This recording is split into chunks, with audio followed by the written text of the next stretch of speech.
এক গ্রামে ছিল একজন ধনী কিন্তু খুবই অহংকারী মানুষ। আল্লাহ তাকে সম্পদ দিয়েছিলেন, কিন্তু সে কখনো কৃতজ্ঞতা প্রকাশ করত না, বরং গরিব দুঃখীদের অপমান করত। এক বৃদ্ধ আলেম রাস্তা দিয়ে যাচ্ছেন, সামনে দেখলেন সেই ধনী ব্যক্তি তার চাকরকে অপমান করছে। আলেম ব্যক্তি বললেন, ভাই, অহংকার শুধু আল্লাহরই শোভা পায়। তুমি যত বড়ই হও, আল্লাহর সামনে তুমি ক্ষুদ্র। অহংকারী ব্যক্তি আলেম ব্যক্তির কথা সঙ্গে সঙ্গে বলে উঠলেন, আমাকে কে থামাবে? আমার মতো সম্পদকার আছে এই গ্রামে?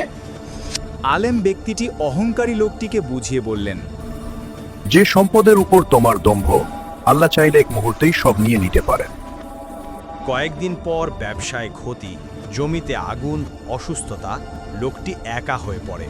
তার কারণ হলো অহংকার মানুষকে উঠতে দেয়, কিন্তু আল্লাহ যখন নামিয়ে দেন তখন কেউ তাকে রক্ষা করতে পারে না। অতঃপর ধনী লোকটি কাঁদতে কাঁদতে আলেমের কাছে আসে, বলল, হুজুর, আমি ভুল করেছি, আল্লাহ কি আমাকে ক্ষমা করবেন? আলেম ব্যক্তি ধনী লোকটিকে বললেন, নিশ্চয়ই আল্লাহর রহমত অসীম। তাওবা করো, মানুষকে সম্মান করো।